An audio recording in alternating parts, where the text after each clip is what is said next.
शुक्लां भरधरं विष्णुं शशिवर्णं चतुर्भुजं प्रसन्नवदनं ध्यायेत् सर्वविघ्नोपशान्तये।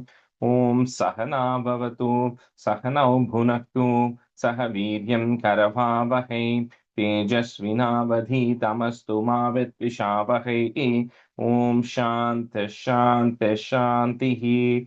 अगजानन पद्मार्कं गजाननमहर्निशम् अनेकदन्तं भक्तानाम् एकदन्तमुपास्महे। श्रीमहागणपतये नमः। गुरवे सर्वलोकानां विषजे भवरोगिणां निधये सर्वविद्यानां श्रीदक्षिणामूर्तये नमः। अस्मद्गुरुचरणारविन्दाभ्यां नमः। वसुदेवसुतं देवं कंसचाणूरमर्दनं देवकी परमानन्दं कृष्णं वन्दे जगद्गुरुं। ज्ञानानन्दमयं देवं निर्मलस्फटिकाकृतिम् आधारं सर्वविद्यानां श्रीहयग्रीवमुपास्महे। श्रीहयग्रीवमूर्तये नमः। सरस्वती नमस्तुभ्यं वरदे कामरूपिणि विद्यारम्भं करिष्यामि सिद्धिर्भवतु मे सदा। श्रीमहासरस्वत्यै नमः। उमाकोमलहस्ताब्जसम्भावितललाटकं हिरण्यकुण्डलं वन्दे कुमारं पुष्करस्वजं। வெற்றிவேல் முருகனுக்கு ஹரஹரோஹரா. लोकवीर्यं महापूज्यं सर्वरक्षाकरं विभुं पार्वतीहृदयानन्दं शास्तारं प्रणमाम्यहं। स्वामिये शरणमय्यप्पा। वागर्ताविव सम्पृक्तौ वागर्तप्रतिपत्तये जगतः पितरौ वन्दे पार्वती परमेश्वरौ। श्रीपार्वतीपरमेश्वराभ्यां नमः। कोमलं पूजयन् वेणुं श्यामलोऽयं कुमारकः वेदवेद्यं परं ब्रह्म तस्मै श्रीगुरवे नमः। अस्मद्गुरुचरणारविन्दाभ्यां नमः। श्रीकृष्ण गोविन्द हरे मुरारे श्रीनाथ नारायण वासुदेव। श्रीकृष्ण गोविन्द हरे मुरारे श्रीनाथ नारायण वासुदेव। श्रीकृष्ण गोविन्द हरे मुरारे Srinath Narayana Vasudev.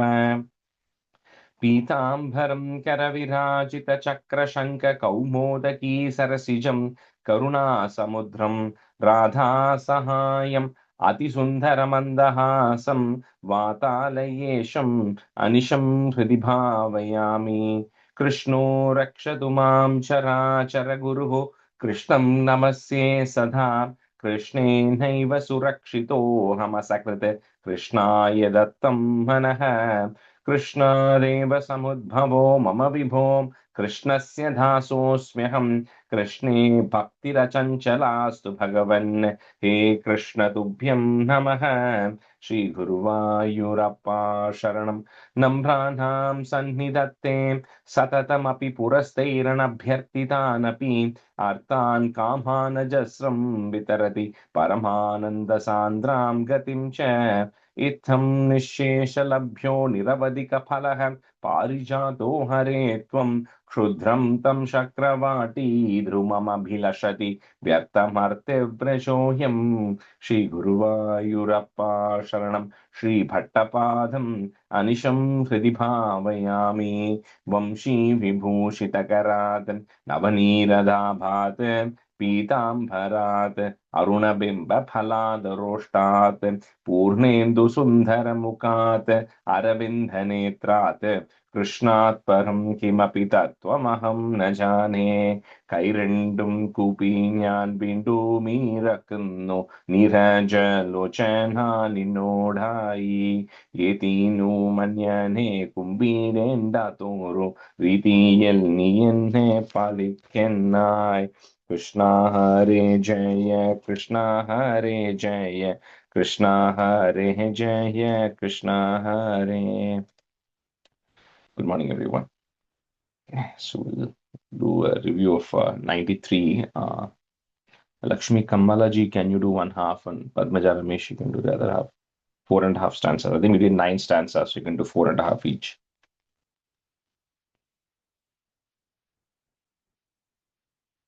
Lakshmi Kammala ji, okay.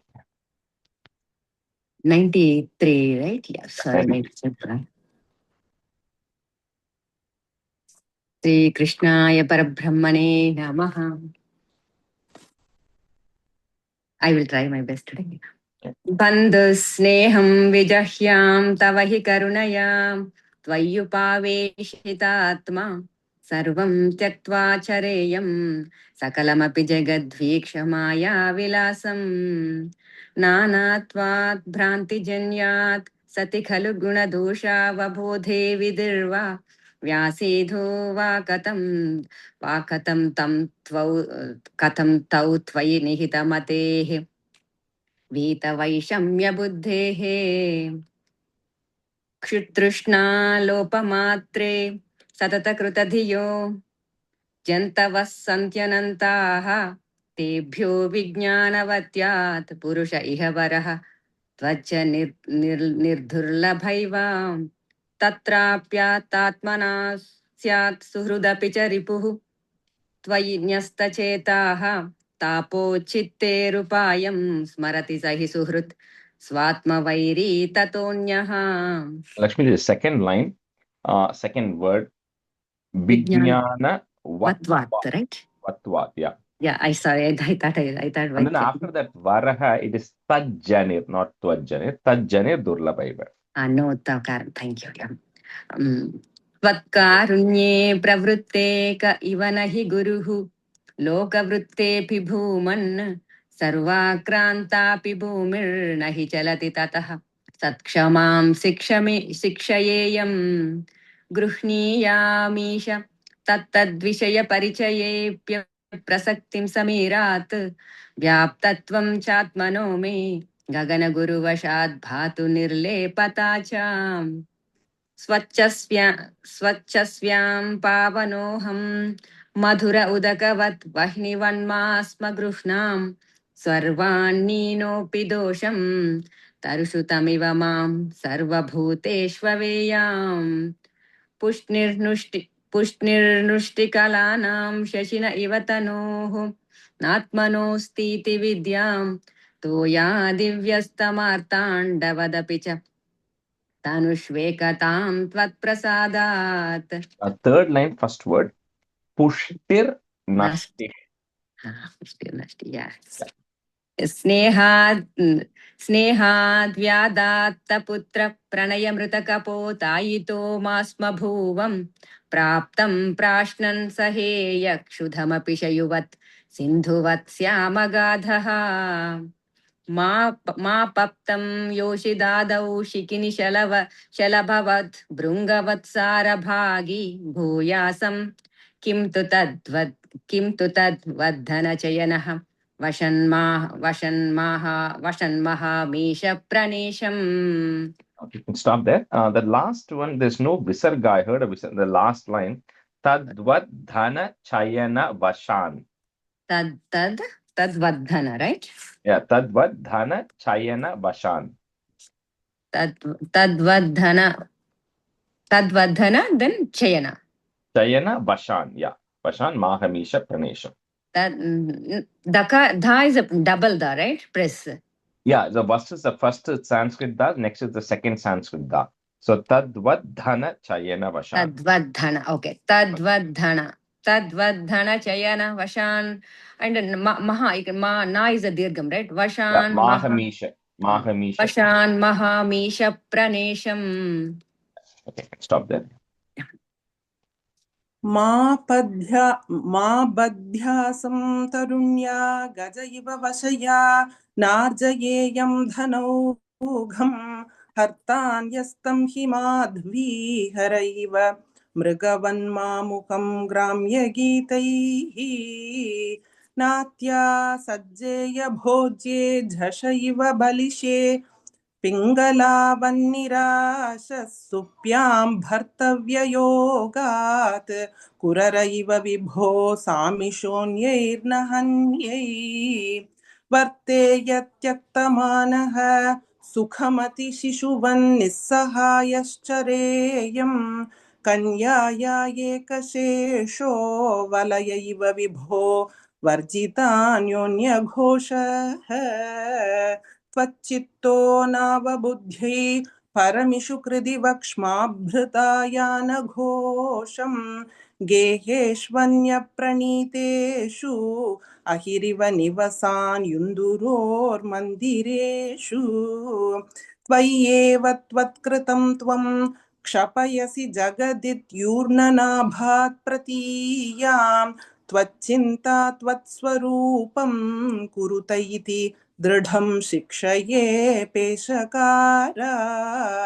विड्भस्मात्मा च देहो भवति गुरुवरो यो विवेकं विरक्तिं धत्ते सञ्चिन्त्यमानो मम तु बहुरुजा पीडितोऽयं विशेषात् हि मे देहमोहं त्यज पवनपुराधीश यत्प्रेम हेतोः गेहे वित्ते कलत्रादिषु च विवशिताः त्वत्पदं विस्मरन्ति सोऽयं वह्नेषु नो वा परमिह परतः साम्प्रतञ्चाक्षिकर्णत्वग्जिह्वाद्या विकर्षन्त्यवशमत इतः कोऽपि न त्वत्पदाब्जे श्रीकृष्णाय परब्रह्मणे नमः. I think we have to finish the 10th one and then we'll go to 94. Lalita Rajagopalan, you can be student, and Madhu, you can be student. Okay, 10th stanza. Durvaro deha moho yadi punaradhuna tarhi nishesha rogan hritva bhaktim dradishtam kurutava pada pankeruhe pankajaksham nunam nana bhavante samadhigatamimam muktidam vipradeham shudre hahanta mama akshipa vishayarase pahima marutesham. The last time we saw about the 24 gurus, and then the 25th guru, Bhatripad said, is our own body. He says once we go through a lot of physical problems, then we'll understand, how susceptible this entire body is, and it will help you look at the world with a different perspective, right? Saying that, like it's when everything is working fine, things are good. When something starts failing, then all of a sudden we have a different perspective of the world. So he says this body which we have got us in the previous answer, he said, so please don't let me go waste this body, right? And that comes from being too attached to the body and then not putting the body which we have got in this janmam to proper use. So that's kind of how we wrapped up the last one. So he says in the last stanza, he says, of course, that attachment to the body giving up is extremely difficult. Like we're going to see in the next one, to get enlightened, to get, is to understand that you are not the body. But if we are already realized it, then we would have been enlightened by now, right? So he says, at least if that is not possible, the prayer here is, at least remove all the problems I have and give me dhrida bhakti, bhaktim dhradishtam. Give me like absolutely firm devotion to you. Because, this body which I've got after several lives, let me use it and put it completely towards devotion to you, so that I do not have these problems again and again. So it's kind of like a prayer, the last stanza here. Says, "O Guru Arpa, please eradicate my ailments and give me firm devotion towards you." Durvaro deha moho yadi punaradhuna, tarhi nishesha rogan hritva. So put a plus at the end of that line and then a comma after hritva in the next line.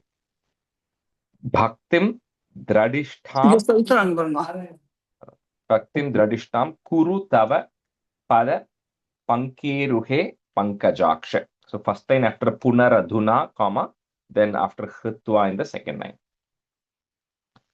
Durvaro deha moho yadi punaradhuna tarhi nishesha rogan hritva bhaktim dradishtham kuru tava pada pankeruhe pankajaksha.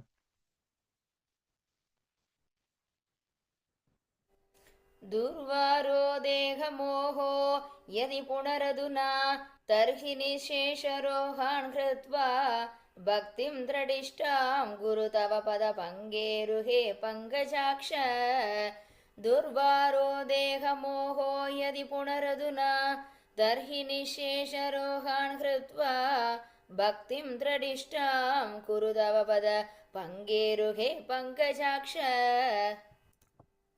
दुर्वारो देहमोहो यदि पुनरधुना तर्हि निःशेषरोगान् हृत्वा भक्तिं द्रढिष्टां गुरु तव पद पङ्केरुहे पङ्कजाक्ष दुर्वारो देहमोहो यदि पुनरधुना तर्हि निःशेषरोगान् हृत्वा भक्तिं द्रढिष्टां गुरु तव पद पङ्केरुहे पङ्कजाक्ष नूनं नाना भवान्ते, samadhigata mimam. I think some books may have samadhigata mamum. If you have mamum, then change it to mimam. Samadhigata mimam muktidam vipradeham, shudre ha hanta mama shipa vishaya rase, pahima marutesha. नूनं नाना भवान्ते समधिगतमिमं मुक्तिदं विप्रदेहं क्षुद्रे हा हन्त मामा क्षिपविषयरसे पाहि मां मारुतेश. नूनं नाना भवान्ते समधिगदमिमं मुक्तिदं विभ्रदेहं क्षुद्रे हन्त मामाक्षिप विषयरसे पाहि मां मारुतेश. नूनं नाना भवान्ते समधिगदमिमं मुक्तिदं विभ्रदेहं क्षुद्रे हन्त मामाक्षिप विषयरसे पाहि मां मारुतेश. नूनं नाना भवान्ते समधिगतमिमं मुक्तिदं विप्रदेहं क्षुद्रं हा हन्त मामाक्षिपविषयरसे पाहि मां मारुतेश. नूनं नाना भवान्ते समधिगतमिमं मुक्तिदं विप्रदेहं क्षुद्रं हा हन्त मामाक्षिपविषयरसे पाहि मां मारुतेश. श्री कृष्णाय परब्रह्मणे नमः. ராஜேஷ் ஜி ம். சுத்ரேன்னு இருக்கு என்னோடதுல, அவ சுத்ரம்னு சொன்னாளே. ஓ அப்படியா, சுத்ரே தான் correct. Sorry, I missed it then when you said. Do you have shudram, Madhu? I have Shudre. Shudre. யார் லலிதா சுத்ரம் சொன்னாங்களா? இல்ல, இவாதான் சுத்ரம்னு சொன்னா ரெண்டு வாட்டியும். அப்படியா? Okay, I missed it. Okay, Shudre. Did I say Shudram? Yeah. No, Sorry. she's saying you said Shudra. I also missed it. Yeah, Shudre only. Yeah, Thank you. Shudre only is correct. Yeah. Okay. Dasakam 94. So we're kind of coming a little bit to that the philosophical thing coming to an end. So a little bit, like what it started with, which is it's kind of how the end is going to be. So from 96, 97, 98, 99, 100 are a set of glory of different kind of chapters, Dashakams. So this 94, 95 are the two more things left on the philosophical discussion. So 94 is Tattva Jnana Utpatti, Tattva Jnanotpatti Prakara Varnanam. So how do you get enlightened? And the next one is about liberation. So I'll speak about the subtle difference between those two in the beginning. So this is Tattva Jnanotpatti Prakara Varnanam, the means of getting enlightened. Shuddha Nishkama Dharmaihi Pravara Gurugira Tatswarupam Paramte Shuddham Dehendriyadi Vyapagatam Vyaptama Vedayante Nanatvastaulya Karshyaditu Gunajabapu Sangato Dhyasitam Te Vanner Daru Prabede Shviva Mahadanuta Deeptata Shantatadhi. So this word, so here it starts with getting enlightened. The next one is 95 is going to talk about liberation. So enlightenment is a little bit of an inner state, right? So it is kind of coming to a realization. It's kind of not just having the knowledge, but really coming to the realization that I am not this body. Even the mind is not me, right?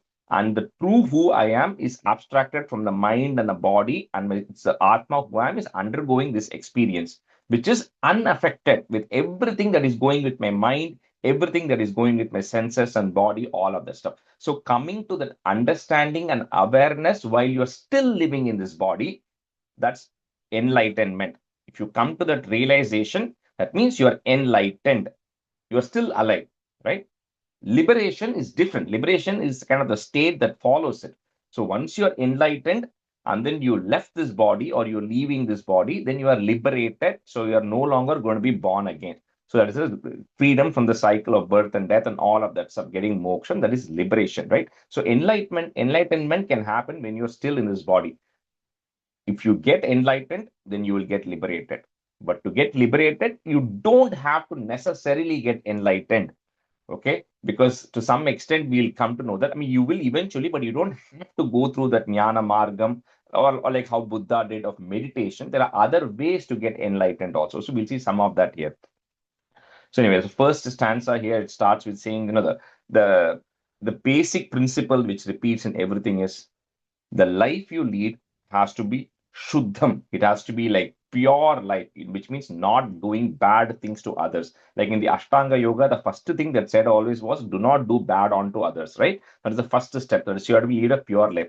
Second is leading a selfless life. And what that means is doing actions without expecting anything in return, which is the hardest part. So he says that's the first step in all of these things. Because once you lead a pure life, you don't do anything bad, you do all the things without expecting anything into return, then it says you're more receptive to obtaining knowledge, right? So he says, then under the guidance of a great acharya, then with that, then you'll get that guidance, then you will be able to come to this realization that what the ultimate truth is, right? And then he says, but without, in the absence of that, when we all see things different, right? We see things as big, we see things as small, we see somebody as fat, we see somebody as thin, and all of that stuff. He says all of those things are just outer things. The soul in itself does not have any of those characteristics, does not have any of those qualities, just like how a fire is always a fire. But the fire, depending on whether it burns in your lamp or whether it burns in a wood or whether it burns an entire building, it might look different. But at the end of the day, the fire is just a fire, right? So he says that kind of a understanding we need to first get, that is the first step of getting enlightened, is coming to that realization that all these things that we see different are actually not different. Internally, they are all the same. So Shuddha Nishkama Dharmaihi, Pravara Guru Gira Tat Swarupam Paramte, Shuddham Dehendriyadi Vyapagatam, breaking at that ma, Vyapagatam Akhila Vyaptam Avedayante, breaking at the ma again, Vyaptam Avedayante. So the second line is continuous, there's no pause there. Shuddha Nishkama Dharmaihi Pravara Guru Gira Tatswarupam Paramte Shuddham Dehendriyade Vyapagatam Akila Vyaptama Vedayante.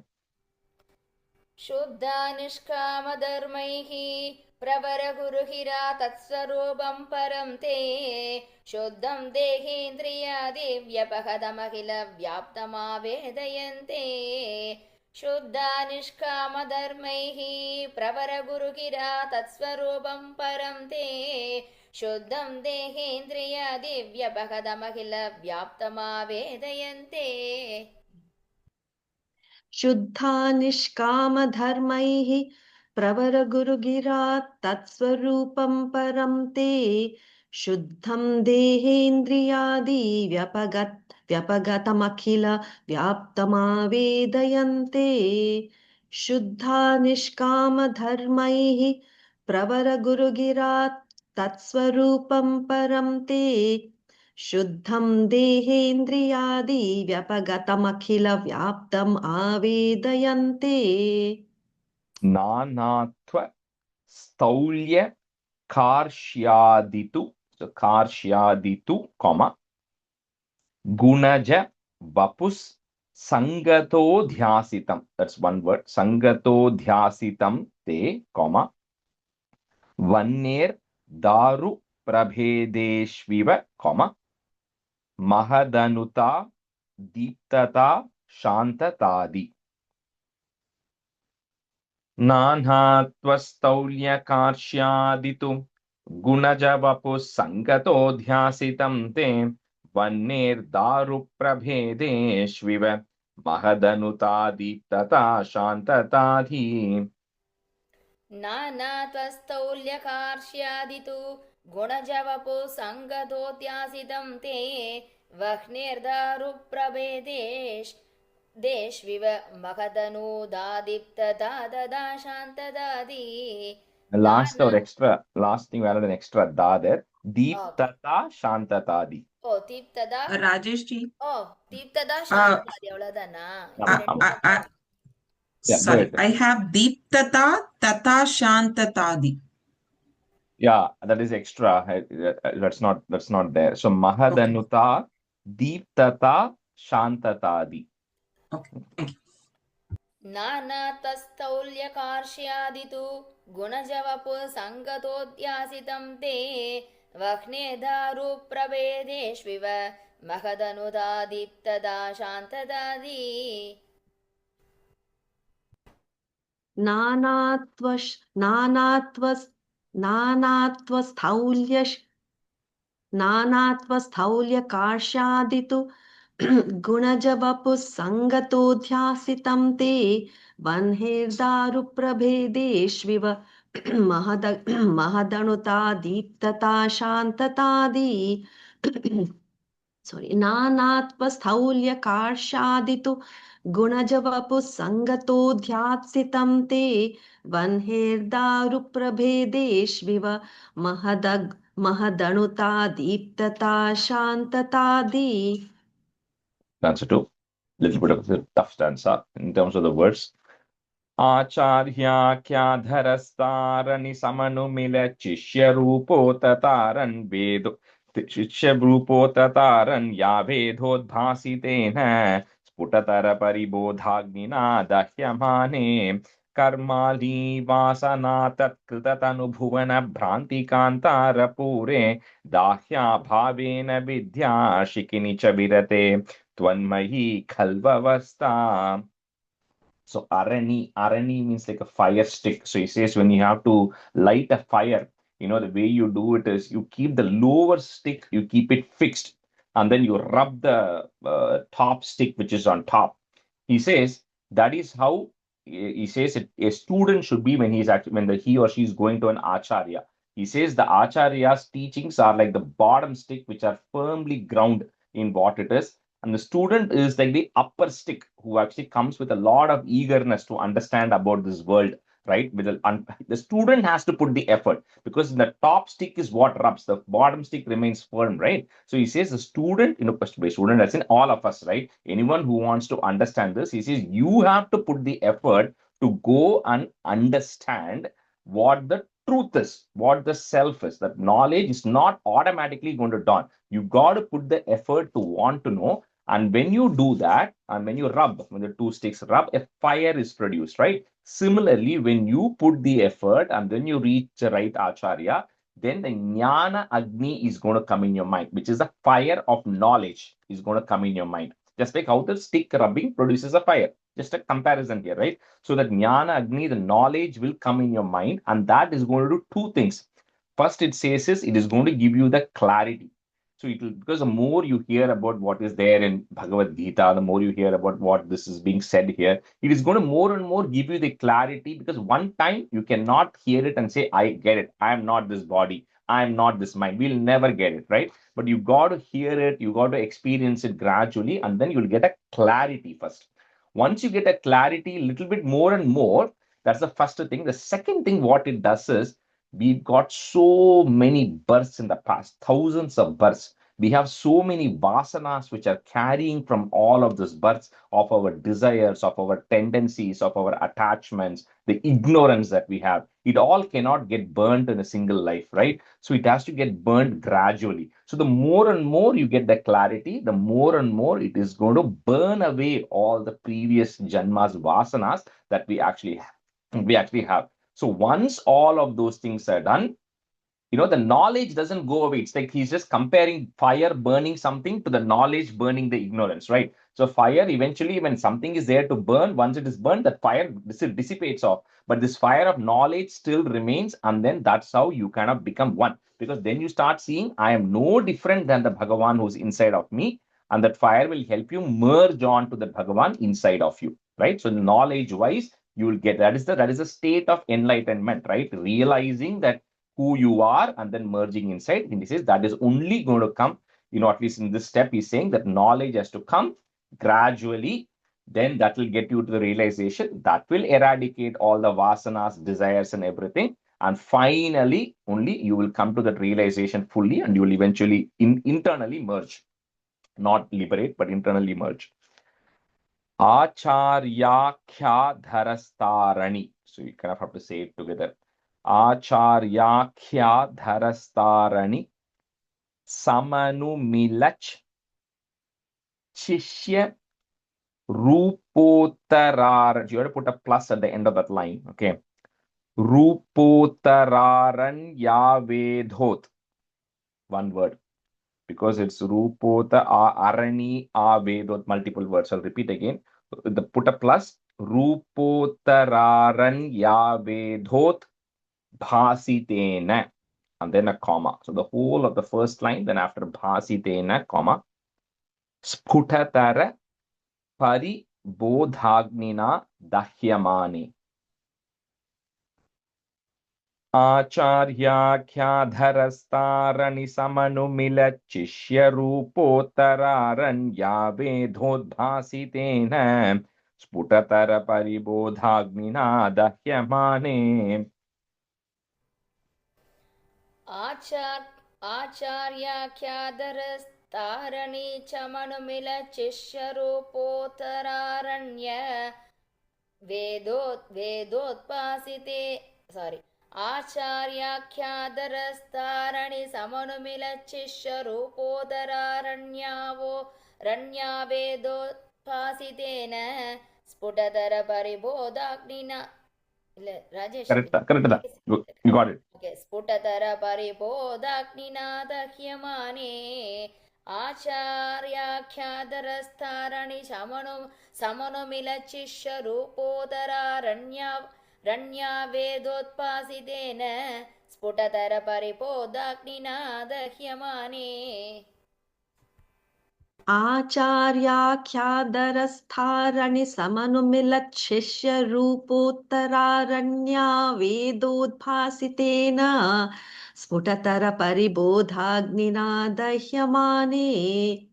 आचार्याख्यादरस्थारणि समनुमिलच्छिष्य रूपोत्तरारण्या वेदोद्भासितेन स्फुटतर परिबोधाग्निना दह्यमाने.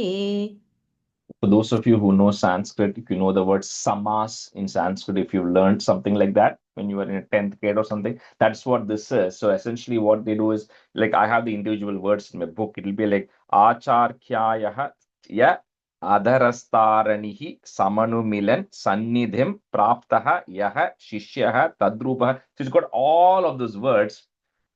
And then it's like saying, instead of saying, like my house, right? It might be like the one who's teaching you right now, that Rajesh, the house that he lives in. So kind of you have these individual words. So, but it's condensed as saying his house. So that's what the samas does, is it kind of takes all these detailed explanations and condenses it. That's why you cannot break a lot of those things there.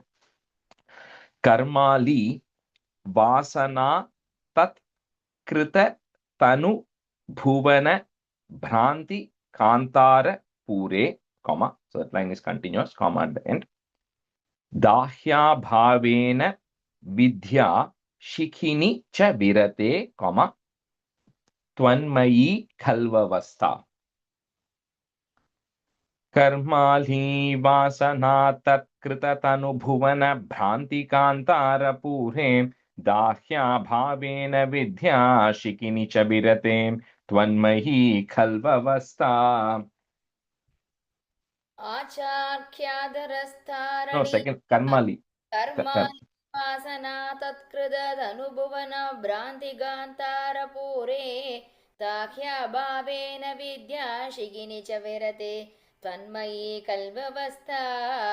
Karmali vasana tatkrida dhanubhuvana bhrantigantara pure dahya bhavena vidya shigini cha virate tvanmayi kalvavastha.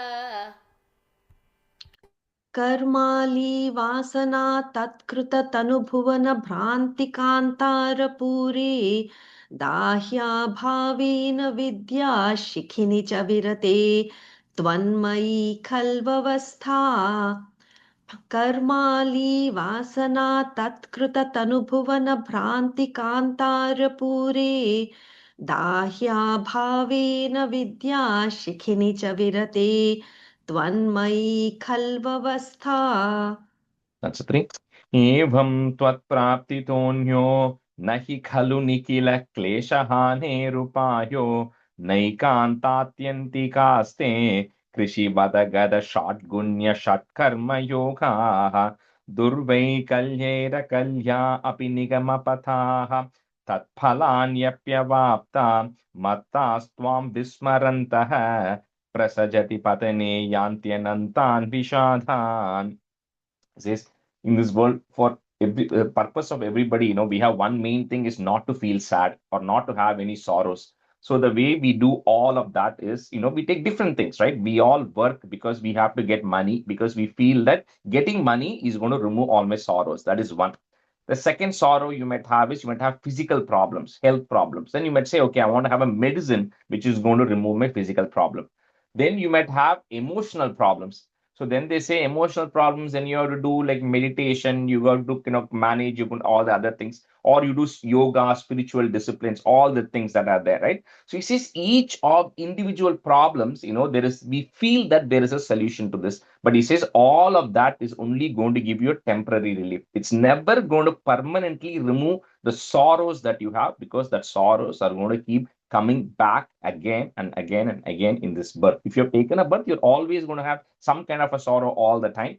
And this is even the rituals which are mentioned in the Vedas, like we said, long in I think in Ajamilopakhyanam 22, it said that even following all of that will temporarily remove some of the stuff, but it is like an elephant who takes a bath in the river, comes and puts the mud again on its head. So we will stop doing the pavam for some amount of time. We are going to resort back to our old ways of working again. It's not permanently going to go. He says, the only way is if so other than devotion to you, because that is the only thing that can permanently remove the problem. Everything else is only a temporary removal of the problem, right? Because even if you follow all of that stuff, even if you get a lot of wealth, like we've seen, is people end up forgetting you, Bhagavan. They always end up forgetting you and again fall into that suffering mode. So the only option is complete devotion to you is the only permanent resolution to completely removing all the problems. एवं त्वत् प्राप्तितोन्यो नहि खलु निखिल क्लेश हानेरुपायो नैकान् तात्यन्ति कास्ते कृषि बदगद षड्गुण्य षट्कर्म योगाः. So your short is representing the 6 karmas one has to do to eradicate sorrows, or the Ashtanga yoga. He says all of these things, when you practice, it will temporarily remove it unless you've fully mastered it. At which point you will anyway be fully devoted, but it's only temporarily relieving it by doing it one time. Evam tvatpraptitonyo nahi khalu nikila kleshahane rupayo naikantatyantikaaste krishi badagada shatgunya shatkarma yoga. Rajeshree இது எந்த புக்ல நேரு பாயகன்னு இருக்கு, நேரு பாயோவா அது? ஆமா, அது sometimes அந்த விசர்கா அந்த end வந்து aha they make it a o depending on what is coming next, so you can just make it a o.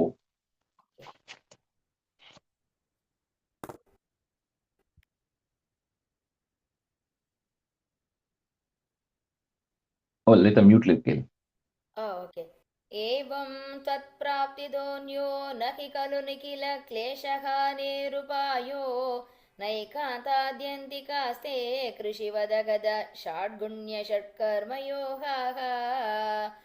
एवं त्वत्प्राप्तिदोन्यो न हि खलु निखिल क्लेशः निरुपायो नैकान्ताद्यन्तिकास्ते कृषिवदगद षड्गुण्यषट्कर्मयोगाः. एवं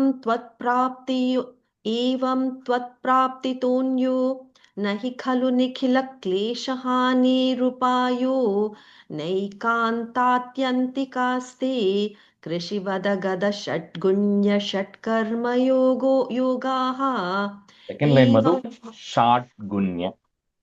Shatgunya Shatkarma. षड्गुण्य षट्कर्मयोगाः एवं त्वत्प्राप्तितोऽन्यो न हि खलु निखिलक्लेशहानेरुपायो नैकान्तात्यन्तिकास्ते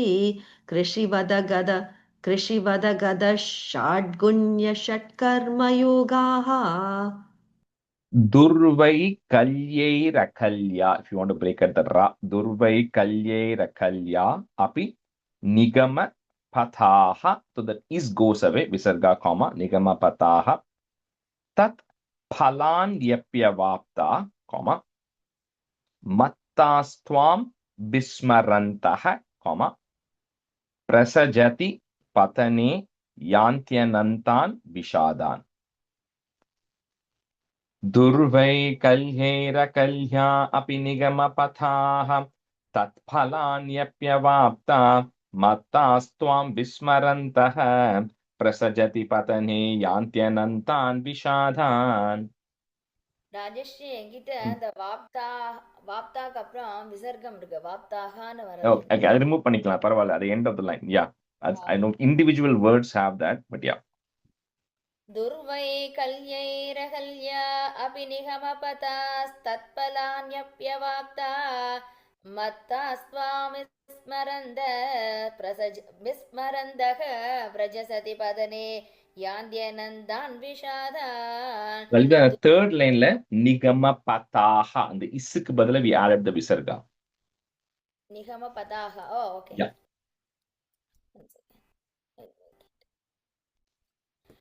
दुर्वैकल्यैरकल्या अपि निगमपदाः तत्फलान्यप्यवाप्ता मत्तास्त्वां विस्मरन्द प्रजसति पदने यान्त्यनन्तान् விஷாதான். விஸ்மரந்தஹ, again அங்க விசர்கா இருக்கு. செகண்ட் ஃபோர்த் லைன்ல. ஓகே. दुर्वैकल्यैरकल्या अपि निगमपथाः तत्फलान्यप्यवाप्ता मत्तास्त्वां विस्मरन्तः प्रसजति पतने यान्त्यनन्तान् विषादान्. दुर्वैकल्यैरकल्या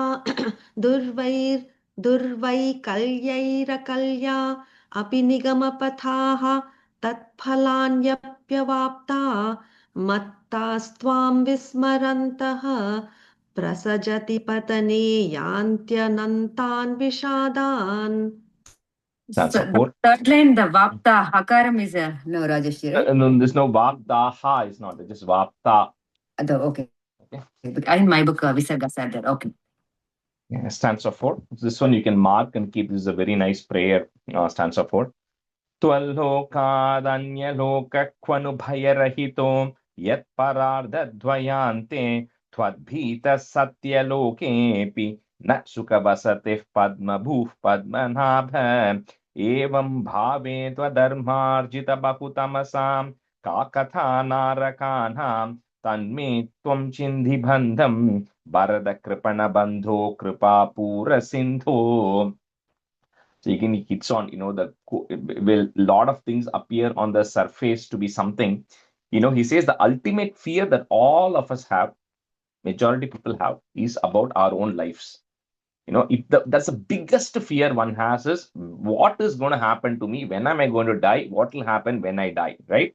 He says that fear is not just for the people. He says it talks about the concept of impermanence, right? He says even in the highest of the worlds, even in Satyaloka, na sukha vasati, even Brahma knows that he has an end span. Although that is significantly long, it's Dvipararda, the two Parardas.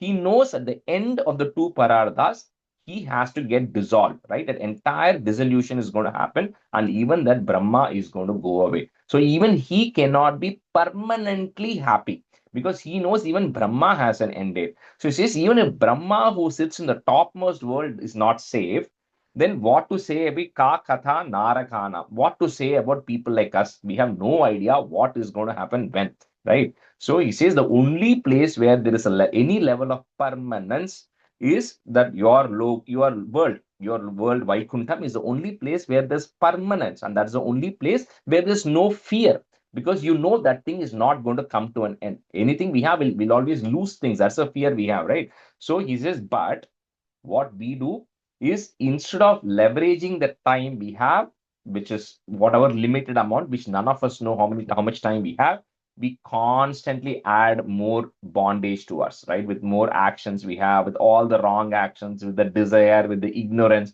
with all of these things, we add more and more complications, making things even more fragile for us. So he says, oh, Varada Kripana Bandho, the one who is the giver of all of the boons, Kripa Pura Sindho, the one who is who offers kripa, one who offers compassion to everybody else. He says, I cannot get out of this problem on my own, of getting attached to things, this bondage, all of these things. So you are my only hope. So you are the one who has to cut off this, right? And make sure I'm not wasting this life by getting attached to a lot of other things. So you are my only hope, because I have no other way. Like, we don't know how many days we have left, right? So you are my only hope here. So it's kind of like a prayer to say, please get me on the right path with whatever time I have left. 12 lokad anya lok. I'm just breaking at the da there. 12 lokad anya lokaha. Put the each sound. 12 lokad anya lokah kwanu bhaya rahito, comma, yat parardha dvayante, comma, tvad bhitas satya lokepi, comma, na sukha vasatihi, put a f, vasatif, Padma Bhuhu, put a F again, Padma Bhuf, Padmanabha. Says, O Padmanabha, the one from whose Nabhi the Padmam comes, that even that Padma Bhu, the one who is coming from the lotus, which is referring to Brahma here. So, O Padmanabha, even that Brahma is not happy, permanently happy. त्वल्लोकादन्यलोकः क्वनु भयरहितो यत्परार्धद्वयान्ते त्वद्भीतः सत्यलोकेऽपि न सुखवसतिः पद्मभूः पद्मनाभ. त्वल्लोकादन्यलोकक्वनुभयरहितो यत्परार्धत्वयान्ते त्वत्पीडः सत्यलोके विन सुखवसतो पद्मभू Padmanabha. Second line, Lalita, after lokepi, I'll on the comma. Second line. त्वल्लोकात् अन्यलोकक्वनुभयरहितो यत्परार्धद्वयान्ते त्वत्पीडः सत्यलोकेऽपि न सुखवसतो पद्मभू Padmanabha. And second line, Sukha Vasatif, Sukha Vasatihi. Do you have something else? இல்ல நீங்க வசதோ மாத்திக்க சொன்னீங்களோன்னு அதனால மாத்தி. Vasatif Padmabhuf Padmanabha. Okay okay Okay. त्वल्लोकाद् अन्यलोकः क्वनु भयरहितो यत्परार्धद्वयान्ते त्वद्भीतः सत्यलोकेऽपि न सुखवसतिः पद्मभू Padmanabha.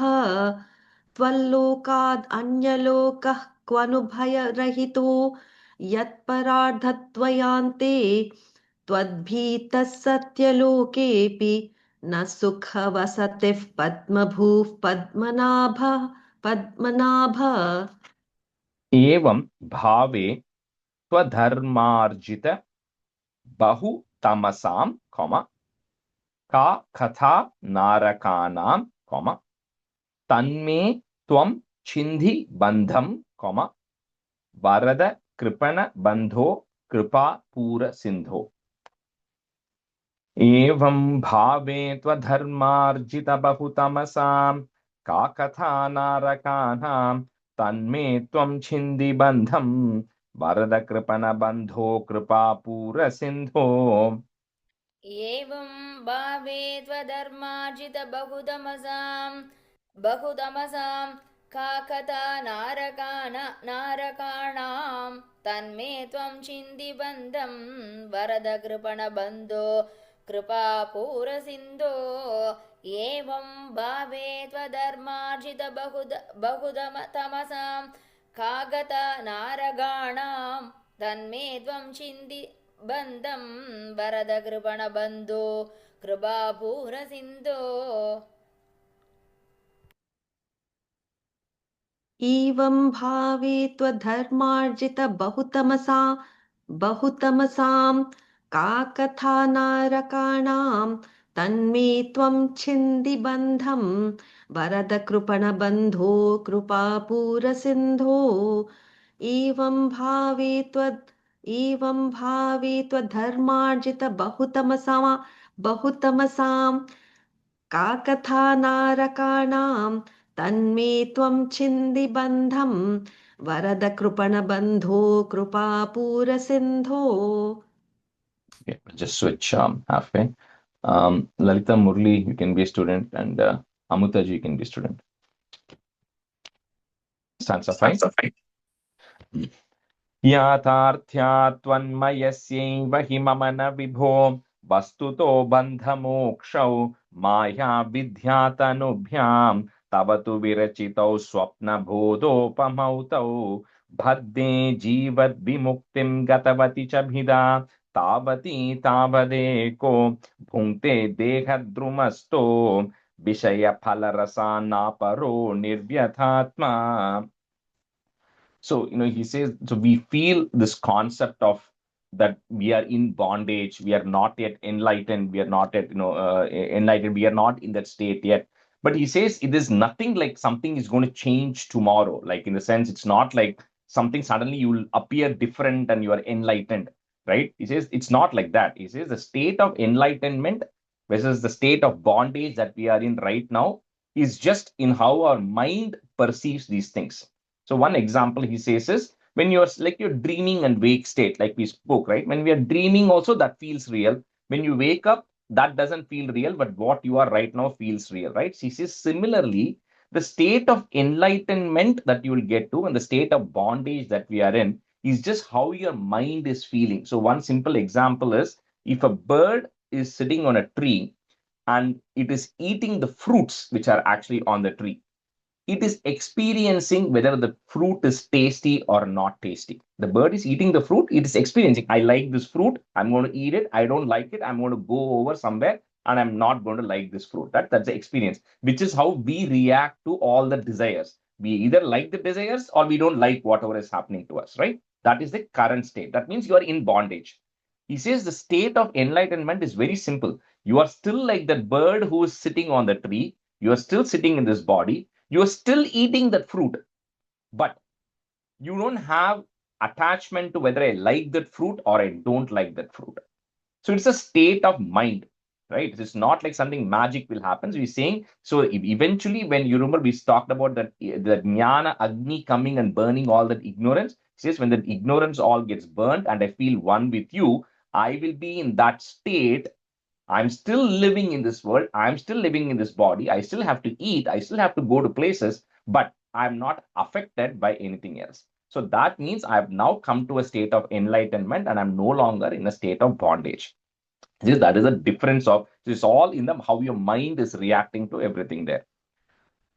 So yatharthyat, double it coming there. Yatharthyat twan mayasyaiva hi mamana vibho, comma, वस्तुतो बंध मोक्षौ, comma, माया विद्या तनुभ्याम, comma, तवतु विरचितौ स्वप्न बोधोपमौतौ यातार्त्यात्वन्मयस्यैव हि मम न विभो वस्तुतो बन्धमोक्षौ माया विद्या तनुभ्यां तवतु विरचितौ स्वप्नबोधोपमौतौ याथात्यात्वन्मयस्यैव हि मम न विभो वस्तुतो बन्धमोक्षौ माया विद्यातनुभ्यां तव तु विरचितौ स्वप्नबोधोपमौ तौ याथात्यात्वन्मयस्यैव हि मम न विभो वस्तुतो बन्धमोक्षौ माया विद्यातनुभ्यां तव तु विरचितौ स्वप्नबोधोपमौ तौ. यातार्त्यात्वन् त्वन्मयस्यैव हि मम न विभो वस्तुतो बन्धमोक्षौ माया विद्यादनुप्याम् तावद् विरचितौ स्वप्नबोधोपमौदौ याथार्थ्यात्वन्मयस्यैव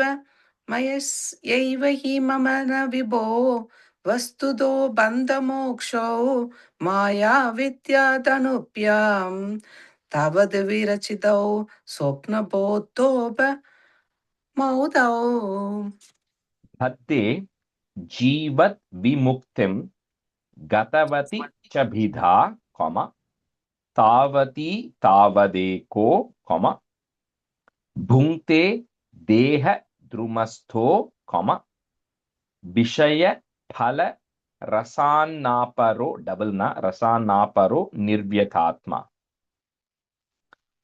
भद्दे जीवद्विमुक्तिं गतवती च भिधा तावती तावदेको भुङ्क्ते देहद्रुमस्थो विषयफलरसानापरो निर्व्यतात्मा.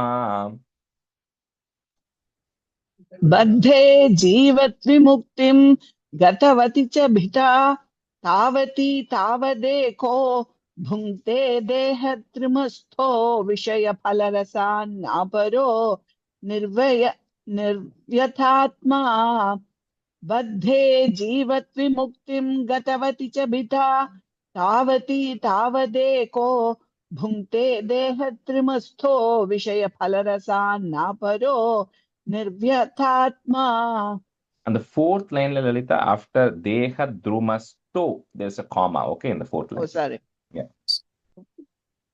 भक्ते जीवत्विमुक्तिं गतवति च पिता तावती तावते को भुङ्क्ते देहत्रिमस्थो विषयफलरसान्नापरो निर्व्यतात्मा.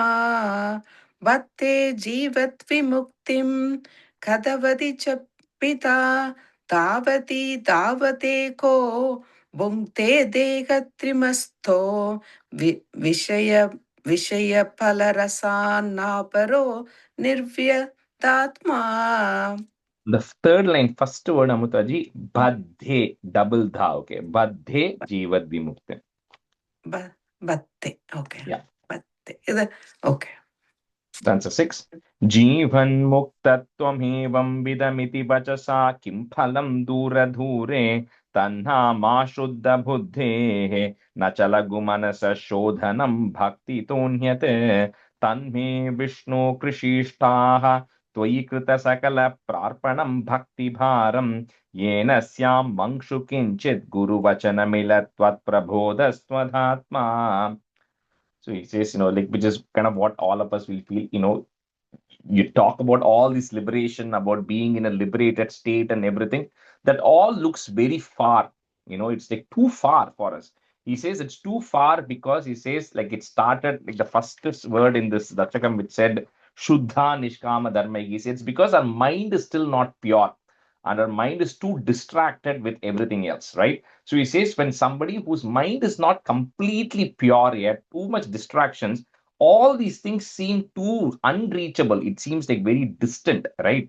So he says, so the first step again to come to this, to experience that feeling, is to purify the mind. And he says the only way that mind can be purified truly, you can try all you want to try to be a good person, is very, very hard, right? Your mind is just so hard to control. So he says the only way you can actually do that is through, oh Vishnu, is through deep devotion to you, right? He's giving a very clear three things. One he's saying is complete devotion to you. That's number one. Number two is surrendering all the results of everything that you're doing. You have to just observe. There's no way out. You have to start doing that, right? Step by step, even if it's not everything, you have to at least something. And then you have to get that knowledge, through a acharya, you get the knowledge. By doing this step by step is how I can cleanse my mind step by step. And once my mind is fully cleansed, only then you can absorb all of this and you can start feeling like that, right? So that is going to take time. So at least, oh, bless me. Again, there's a prayer saying that that's all I'm seeking is right now I want to get union with you. So please bless me so that I get more bhakti towards you. Jivan mukta twamevam vidhamiti vachasa kim phalam dura dure. So the line is continuous, comma at the end. Tanna ma shuddha buddhehe. Put a visarga comma, buddhehe. If you have a ir on top of that na, that goes away. Nacha laghu manasash shodhanam bhakti tonyate. जीवन्मुक्तत्वमेवं विधमिति वचसा किं फलं दूरदूरे तन्नामा शुद्धबुद्धेः न च लघुमनसः शोधनं भक्तितोऽन्यते. जीवन्मुक्तत्वमेवं विधमिति वचसा किं फलं दूरे तन्नामा शुद्धबुद्धेः न च लघुमनसः शोधनं भक्तितोऽन्यत् जीवन्मुक्तत्वमेवं विधमिति वचसा किं फलं दूरे तन्मा शुद्धबुद्धेः न च लघुमनसः शोधनं भक्तितोऽन्यत् जीवन्मुक्तत्वमेवं विधमिति वचसा किं फलं दूरदूरे दन्नामा शुद्धबुद्धेः न च लघु मनसः शोधनं भक्तितोऽन्यत् जीवन्मुक्तत्वमेवं विधमिति वचसा किं फलं दूरदूरे तन्नाम शुद्धबुद्धेः न च लघु मनसः शोधनं भक्तितोऽन्यत्. तन्मे विष्णो कृषिष्ठाः, that is goes away, visarga comma कृषिष्ठाः त्वयि कृत सकल प्रार्पणं भक्तिभारं comma येन स्याम मंक्षु किंचित गुरु वचन मिलत, double it's there, मिलत त्वत् प्रबोधस त्वधात्मा. So that fourth line is continuous. तन्मे विष्णो कृषिष्ठाः त्वयि कृत सकल प्रार्पणं भक्तिभारं येन स्यां मंक्षु किंचित गुरुवचन मिलत त्वत्प्रबोधस्त्वदात्मा. तन्मे विष्णो विशिष्टाः त्वयि कृत सकल प्रार्पणं भक्तिभारं येन स्यां मंक्षु किंचित् गुरुवचनमिलत् त्वत्प्रभो तस्त्वदात्मा तन्मे विष्णो कृषिष्ठाः त्वयि कृत सकल प्रार्पणं भक्तिभारं येन स्यां मंक्षु किंचित् गुरुवचनमिलत् त्वत्प्रभो तस्त्वदात्मा तन्मे विष्णु कृषिष्ठाः त्वयि कृत सकल प्रार्पणं भक्तिभारं येन स्यामंशु किंचित् गुरुवचन मिलत् प्रबोधस्त्वधात्मा. प्रबोधस्त्वदात्मा तन्मे विष्णु कृषिष्ठाः त्वयि कृत सकल प्रार्पणं भक्तिभारं येन स्यामंशु किंचित् गुरुवचनमिलत् त्वत्प्रापदोस्त्वदात्मा. And the word prabodhas. प्रबोधस्त्वात्मा. Tvadatma, yeah. Prabodhastvadaatma. प्रबोधस्त्वदात्मा. Answer 7. Shabda brahmanyapih prayatita manasah tvam na jananti kechit kashtam vandhyashramaste chirataramiha gam bhibrate nishprasutim yasyam vishwabhiramah सकलमलहरा दिव्यलीलावताराः सच्चित् सान्द्रं च रूपं तव न निगदितं तां न वाचं भ्रियासम्.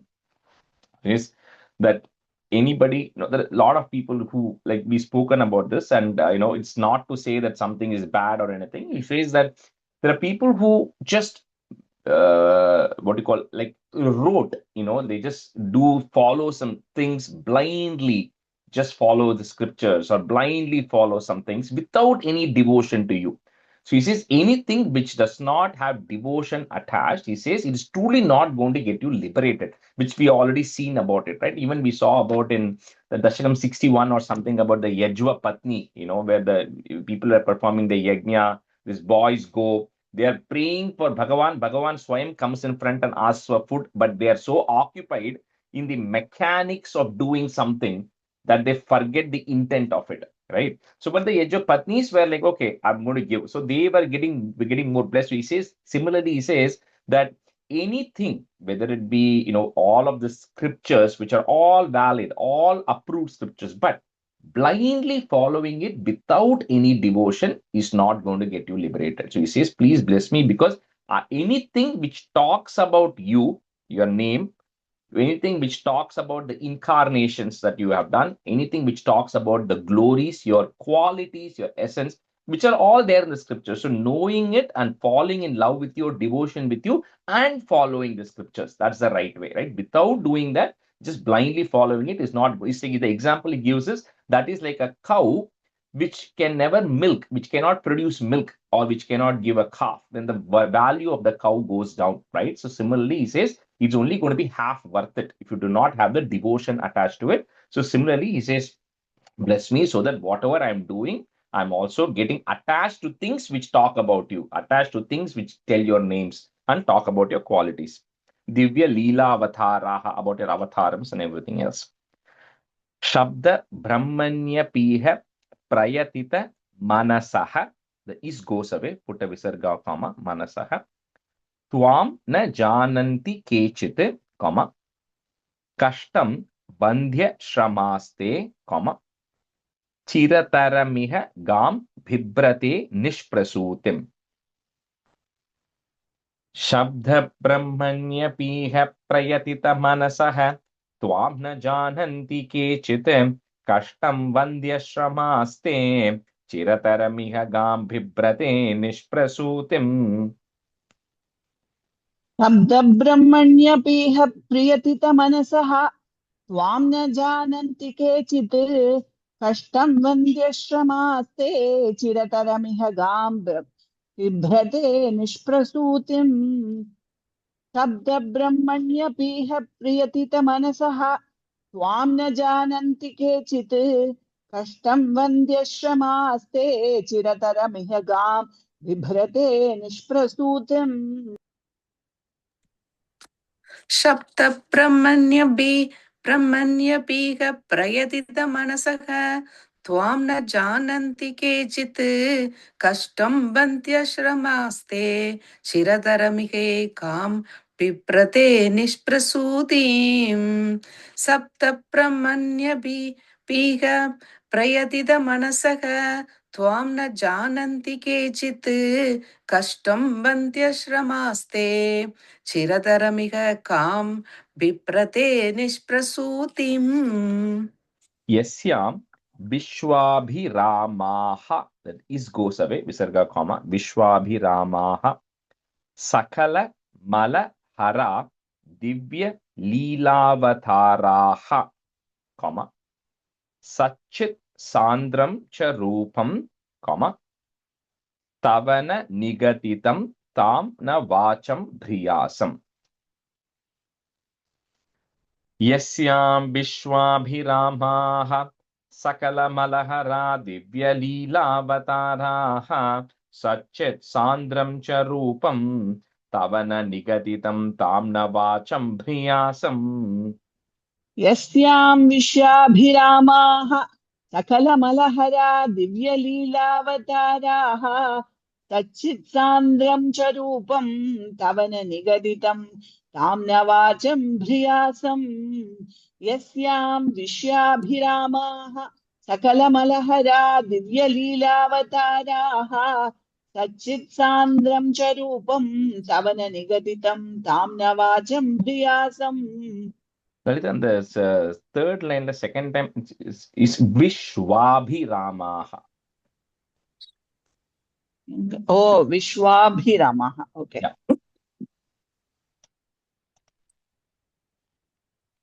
यस्यां विश्वापि रामाः सकलमलहरा दिव्यलीलावताराः सच्चित्सान्द्रं च रूपं तव न निगदितं तां न वाचं प्रियासम् यस्यां विश्वाभिरामाः सकलमलहरा दिव्यलीलावताराः सच्चित्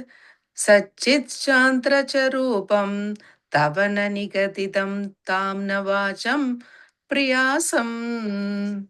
Fourth line, first word, Sachit Sandram. Im sound, okay? Sandram Charupam. सच्चित् सान्द्रं च रूपम्. Yeah. Sansa 8. Yo yavan yadrusho va tvamiti kimapi naivavagacchami bhumanhe evan chananya bhavaha twadanu bhajaname vadriye chaidya vairin त्वल्लिङ्गानां त्वदङ्घ्रि प्रियजनसदसां दर्शनस्पर्शनादिः भूयान्मे त्वत्प्रपूजा नति नुति गुणकर्मानुकीर्त्याधरोऽपि. So to just continue to get that complete devotion, there are a lot of descriptions. You can pick any scriptures. It all talks about, Bhagavan in different ways. This is how it is, this is how the Brahman is, this is how you can realize it, all of that stuff, right? But we're saying is all some of those things are too complicated to understand. He says, so we may not, some of us may not be ready to be able to grasp that understanding of all of that stuff. So he says, this is a prayer kind of little bit, right? Where he's saying that I wanted to keep it simple, right? For me, he's saying that all I want to do is to be able to see your form in some temple, in some idol form. It doesn't matter. I cannot understand that, what is the Niguna form of yours, the Brahman form of yours. So at least give me the opportunity to see the form of yours, to worship you, to sing about your glories, to do namaskarams to you, to do your namakaranam, and to touch the feet of your greatest of devotees. He says that is all, because that is enough to get full devotion. You don't have to understand that supreme Brahman who is there, because it is very difficult to understand. So which is very similar in Dasakam 3, one of the stanzas was like, Viduya Kleshan, he says, I want you to remove all the diseases and ailments I have, not because I want to live a luxury life, so that Bhavakshetra Prapta, I want to come, I need my feet to be good, so I can come and visit your temples. I need my eyes to be good, so I can actually see your darshanam. My mouth has to be good, right? I should be able to speak, so I can then sing your glories. My ears have to be good, so that I can hear about your greatness, right? So all of this has to be, body has to function properly, so that I can get more devoted to you. So he says something similar. He says that even though I don't fully understand you, nobody understands you fully, at least give me this blessing. So with the parts I have, with the senses I have, I realize you. And then I get the devotion with what is capable for me. Yo yavan yadrusho va tvamiti, kimapi naivava gachami bhuman. Put a in at the end of that line, bhuman. Next line, if you have a double na and a, that just becomes a. So evan chananya bhavaha is goes away, visarga, comma. Next word, twadanu bhajanam, breaking at the ma. Twadanu bhajanam evadriye, if you want to break it. So twadanu bhajanam evadriye chaidya vairin. Yo yavan yadrusho va tvamiti kimapi naivavagachami bhumanhe evan chananya bhavaha त्वदनु भजनमेवाद्रिये चैद्य वैरिन्. यो यावान् यादृशो वा त्वमिति किमपि नैवावगच्छामि भूमन् एवं चानन्यभावः त्वदनुभजनमेवाद्रिये चैत्यवैरिन्. यो यावान् यादृशो वा त्वमिति किमपि नैवावगच्छामि भूमन् एवं चानन्यभावः त्वदनुभजनमेवाद्रिये चैत्यवैरिन्. यो यावन् यादृशो वा त्वमिति किमपि नैवावगच्छामि भूमन् एवं चानन्य पावः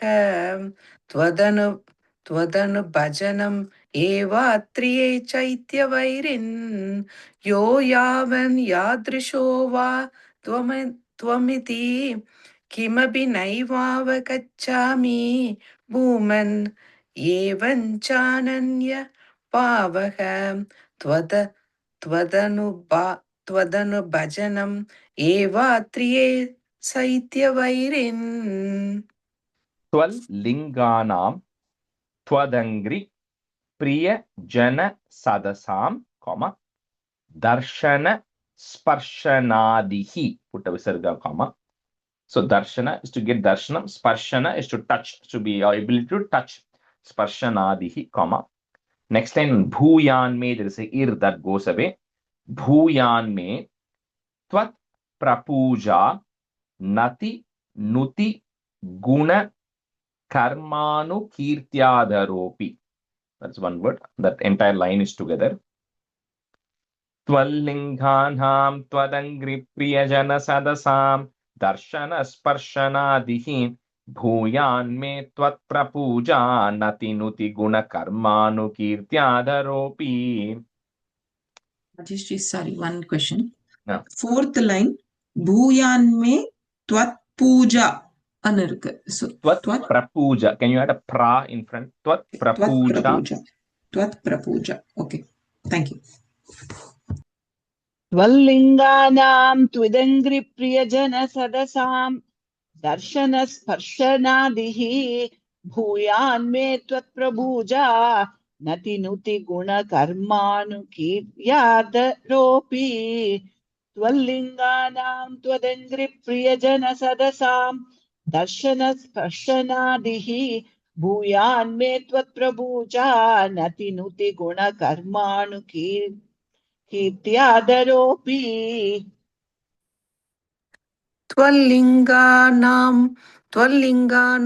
त्वदङ्घ्रि प्रियजनसदसां दर्शनस्पर्शनादिः भूयान्मे त्वत्प्रपूजा नदिनुदि गुणकर्मानुकीर्त्य यातरोऽपि त्वल्लिङ्गानां त्वदङ्घ्रि प्रियजनसदसां दर्शनस्पर्शनादिः भूयान्मे त्वत्प्रपूजा नदिनुदि गुणकर्मानुकीर्त्य कीर्त्यादरोऽपि.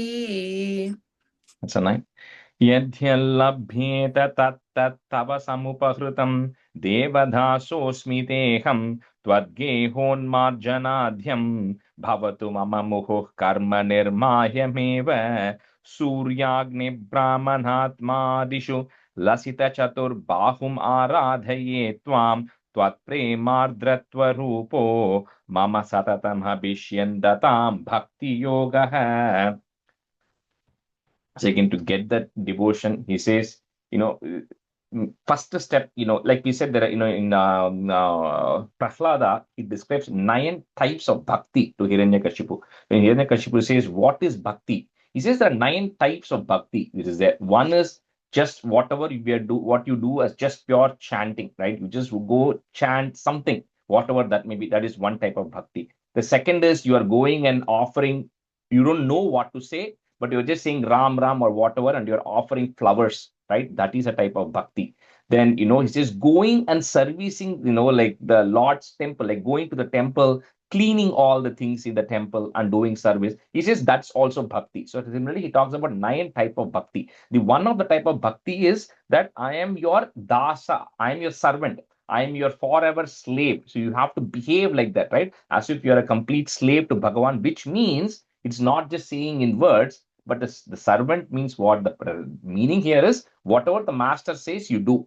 So which means that whatever is coming to you, you should say, that's what my master wants. So that's the meaning of the servant here. So he says there are 9 types. He says, I can be any one of this, whether it's be cleaning your temple or whether it be worshipping your devotees or it be, seeing your forms and worshipping, seeing your Chaturbhujam. So worshipping the Chaturbhujam form of yours, and the other one also seeing you in everybody. So no matter what that is, right? So in all of this, let me do it. Doesn't matter which form, 9 ways of bhakti, but the bhakti has to flow uninterrupted. Like I think we, in Kapilopakyanam, the one stanza, I just marked it, right? It says, Mama Gunagana Leela Karnanaihi Kirtanadhyehi Mai Surasari Doga Prakya Chittanubritihi Bhavati Parama Bhaktihi. Say that the bhakti has to be so such that when Ganges is flowing all the way and it goes merges into the ocean, anything that is there in between, it washes it away and flows. It doesn't care about what is on its path, right? So no matter which of these 9 types of bhakti you adopt, that bhakti has to continuously flow like the Ganges. It should be uninterrupted. No matter what the criteria is, like something came up, this happened, that can happen. But the bhakti has to always remain. So that is the prayer you're saying. Let the bhakti flow in me, like that the river flows when it's going and merging into the sea. Through the bhakti yoga, through the bhakti margam. Yadhyal labhyeta tat tat tava. So there's a 2 tat there. Tat tat tava samupahrutam, comma. Deva dasosmi teham, comma. Tvat gehon marjanadhyam, comma. Bhavatu mama muhuhu, put a muhu, karma nirmayameva. Lalita, just do one time, next 2 stanzas. यद्यल्लभ्येत तत्तव समुपहृतं देवदासोऽस्मि तेऽहं त्वद्गेहोन्मार्जनाध्यं भवतु मम मुहुः कर्म निर्मायमेव. यद्यल्लभ्येत तत्तव समुपहृतं देवदासोऽस्मि तेऽहं त्वद्गेहोन्मार्जनाद्यं भवतु मम मुहुः कर्म निर्मायमेव.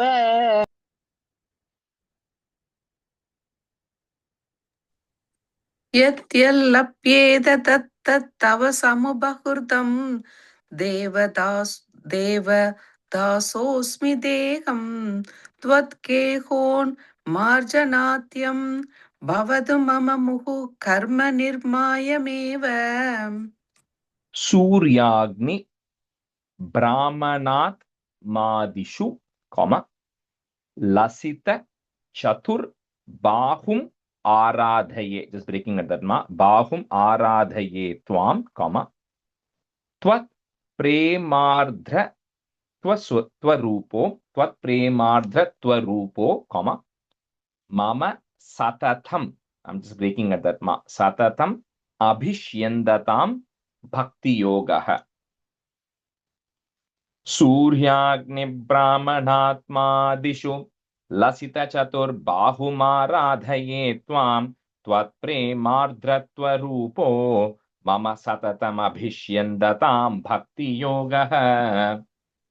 सूर्याग्निब्राह्मणात्मादिषु लसितचतुर्बाहुमाराधये त्वां त्वत्प्रेमार्द्रत्वरूपो मम सततमभिष्यन्दतां भक्तियोगः. भक्तियोगः. सूर्याग्नि ब्राह्मणात्मादिषु लसित चतुर्बाहुम् आराधये त्वां त्वत्प्रेमार्द्रत्वरूपो मम सततमभिष्यन्ततां भक्तियोगः. ऐक्यं. So go ahead. துவத் பிரேமார்த்த திரத்ரு, அந்த இடத்துல பிரேமார்த்ரத்னு இருக்கு என்னுடையதுல. இல்ல, பிரேமார்த்ரத்வரூபோ, அங்க ஒரு இத்து தான், பிரேமார்த்ரத்வரூபோ. Okay, thank you. ऐक्यं ते दान होम व्रत नियम तपः सांख्य योगैर्दुरापं त्वत्सङ्गे नैव गोप्यः किल सुकृतितमा प्रापुरानन्दसान्द्रं भक्तेष्वन्येषु भूयस्वपि बहुमनुषे भक्तिमेव त्वमासां तन्मे त्वद्भक्तिमेव दृढय हरगदान् कृष्णवातालयेश. It says aikyam. So liberation with you eventually could come from several different ways people try. One is dhanam, through charity, through homam, by performing all the homam and the rituals, by keeping bratham, by keeping observance of the various vows that are there. Then niyama, doing all the Vedas and the strict disciplines that are there, doing tapasya, which is there, Sankhya, through Sankhya yoga, then through regular yoga, Ashtanga yoga. So all these different ways people try to then attain liberation, attain union with you. All of these, the intention is same, to somehow get attained. He says, but it's very hard through all of these things. But he says, the Gopikas, that's the Gopyaha, who are very simple cowherd people in Vrindavan who know absolutely none of these things, right? But they attained the most joyful union with you. They got liberated without any effort. That was because they just had pure bhakti and pure love towards you. They didn't have anything else, any of the above things. They don't even know any of those things, right? If you remember when Uddhava went in Dasakam 76, and then he went and met with the Gopikas and he says, Evam bhakti sakala bhuvane nekshita nashrutava kim shastravagaihi kimiha tapasa gopikabhyo namostu. Right? He says, because with the pure devotion and pure love alone, the Gopikas attained all of these things, which is very easy, which you don't have to perform 1,000-year tapas and all of that stuff, right? So he says, even though you have a lot of devotees of Guru Ayappa, you always consider the Gopikas as the foremost, the greatest of your devotees.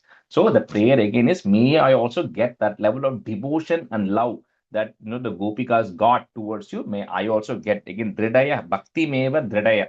May I get that, and please eradicate all the diseases and ailments I have. ऐक्यं ते दान होम व्रत नियम tapas सांख्य योगैर्दुरापं त्वत् संगेनैव गोप्यः किल सुकृति तमा प्रापुरानंद, if you want to break at that, प्रापुरानंद सांद्रम.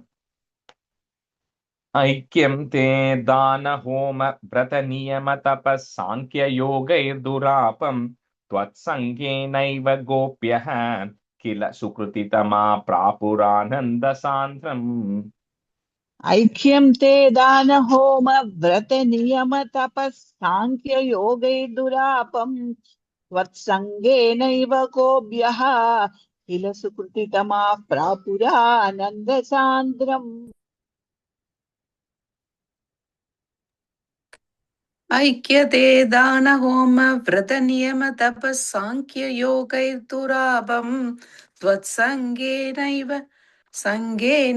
गोप्यः किल सुकृतितमा प्रापुरानन्द सान्द्रम्. भक्तेष्वन्येषु भूयस्वपि बहुमनुषे भक्तिमेव त्वमासां तन्मे त्वद् भक्तिमेव द्रडय हर गदान् कृष्ण वातालयेश. भक्तेष्वन्येषु भूयस्वपि बहुमनुषे भक्तिमेव त्वमासां तन्मे त्वद्भक्तिमेव द्रडय हर गदान् कृष्ण वातालयेश. भक्तेष्वन्येषु भूयस्वपि बहुमनुषे भक्तिमेव त्वमासां तन्मे त्वद्भक्तिमेव दृढय हरगतान् कृष्णवातालयेश. भक्तेष्वन्येषु भूयस्वपि बहुमनुषे भक्तिमेव त्वमासां तन्मे त्वद्भक्तिमेव दृढय हर गदान् कृष्णवातालयेश. श्री कृष्णाय परब्रह्मणे नमः. ராஜஸ்ரீ லாஸ்ட் லைனோட மீனிங் வந்து அதே அதே மாதிரி உள்ள ஒரு திருட பக்தி எனக்கு கொடு and remove my ailments. Remove the ailments, yeah. Shri कृष्णाय परब्रह्मणे नमः. सान्ध्यानन्दावबोधात्मकमनुपमितं कालदेशावधिभ्यां निर्मुक्तं नित्यमुक्तं निगमशतसहस्रेण निर्भास्यमानम् अस्पष्टं दृष्टमात्रे पुनरुर्पुरुषार्थात्मकं ब्रह्मतत्त्वं तत्तावद्भाति साक्षात् गुरुपवनपुरे अन्त भाग्यं जनानां कायेन वाचा मनसेन्द्रियैर्वा बुद्ध्यात्मना वा प्रकृते स्वभावात् करोमि यत् सकलं परस्मै नारायणायेति समर्पयामि. Thank you, Rajashree. Thank you, everyone. Thank you. Hari Om. Thank you, Thank you, Rajesh. Rajesh. Bye, everyone. Bye. Bye. Thank you.